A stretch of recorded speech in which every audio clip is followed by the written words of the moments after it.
அதே போல என்னுடைய திருமண காரியத்திலும் நான் வேறு எதையுமே கேட்கல. சொல்கிறோம், நிறைய படிச்சிருக்கிறாங்க, அழகாக இருக்கிறாங்க, நல்ல ஃபேமிலி பேக்ரவுண்ட் இருக்குது, டெவரி கொடுப்பாங்க அப்படின்னாலாம் நான் கேட்கல. அவருடைய சித்தத்துக்கு மட்டும்தான் சொன்னேன். இப்பவும் நான் சொல்ல முடியும், என் திருமண காரியத்தில் கூட நான் கர்த்தருடைய சித்தத்தை மாத்திரம் தான் செய்தேன். என் சுய சித்தத்தை நான் செய்யல. இது வரைக்கும் என் வாழ்க்கையில நான் கர்த்தருடைய சித்தத்தை தான் செய்து வருகிறேன். இங்கிருந்து நிறைய பேர் சொல்லாம கொள்ளாம ஓடிட்டே இருக்கிறாங்க. அப்போ நான் யோசிச்சேன், இப்படி ஒவ்வொருத்தரா போனாங்கன்னா அதனால நான் வேற எங்கேயும் போய் ஊழியத்தை நான் ஆரம்பிக்க நான் கடந்து போறேன் அப்படின்னு கூட ஜெபித்தேன். ஆனால் அதில் கூட என் சுய சித்தத்தை செஞ்சிடக்கூடாதுப்பா. உங்கள் சித்தனா எனக்கு யாராவது கூப்பிட்டு 10 சென்ட் இடத்த உங்களுக்கு தரேன், நீங்கள் திருச்சபையை நடத்துங்கன்னு யாராவது சொன்னால் உங்கள் சித்தம், நான் போவேன். அப்படி இல்லையா, இங்கே ஆத்மா இருந்தாலும் சரி இல்லாட்டியும் சரி உங்கள் சித்தத்தை இங்கே நிறைவேற்றும்பா. அல்லேலூயா. ஆத்மா இருந்தாலும் சரி இல்லாட்டியும் சரி உங்க சித்தத்தை நான் நிறைவேற்றுவேன். உங்க சித்தம்னா எனக்கு எதுவுமே வேண்டாம். அல்லேலூயா. பரலோகத்துல போகும்போது ஆண்டவர் நம்மளை பார்த்து கேட்பார், என் மகன் கடைசி வரைக்கும், என் மகன் கடைசி வரைக்கும் என் சித்தத்தை கேட்டு செய்யணும்டா. அல்லேலூயா. தேவ பிள்ளையே, அதனால இன்றைக்கு நம்ம யாரும், நம்ம எல்லாருக்கும் சுயத்தை நம்ம செய்யலாம், சுயசித்தம் செய்யலாம், நம்முடைய விருப்பத்தை செய்யலாம். சோத்திரம். விருப்பத்தை செய்யறவங்க யார் தெரியுங்களா? ஆவியில வளராதவங்க. விருப்பத்தை செய்யறவங்க யார் தெரியுங்களா? ஆவியில வளராதவங்க. அவங்க விருப்பம் எப்படியோ, அவங்க சூழ்நிலை எப்படியோ அதுக்கு தகுந்த மாதிரி ஓடுறது ஆவியில வளராதவங்க. ஆனால் ஆவியில வளர்ந்த நீங்களும் நானும் அவர்கிட்ட கேட்கணும், அவருடைய சித்தத்தை மாத்திரம் தான் நம்ம செய்யணும். இல்லையா? ஆண்டவரே, கரங்களை உயர்த்தி, ஆவியானவரே, நான் உங்க சித்தத்தை மாத்திரம் தான் செய்யணும். ஆமென். ஸ்தோத்திரம். பரிசுத்த ஆவியானவரே, அல்லேலூயா. ஜீசஸ். என் பலனே, என் கோட்டையே, ஆராதனை உமக்கே. என் பலனே, அவருடைய சித்தம் செய்வது கொஞ்சம் கஷ்டம்தான். அவருடைய சித்தம் செய்வது கொஞ்சம் கஷ்டம்தான்.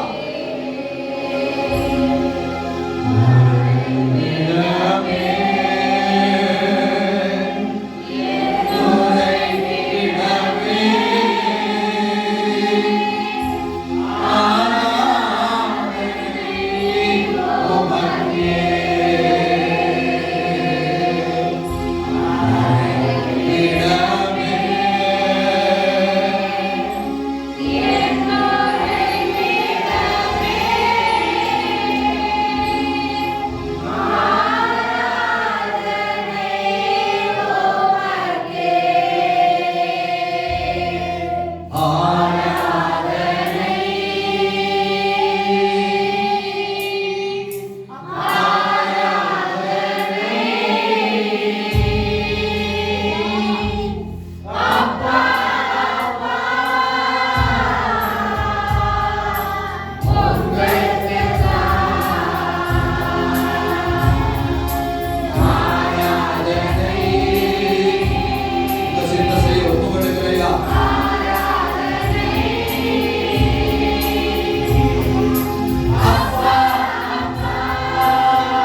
பாருங்க, அவருடைய சித்தம் கொஞ்சம் கஷ்டம்தான், நம்ம எதிர்பார்த்த மாதிரி இருக்காது.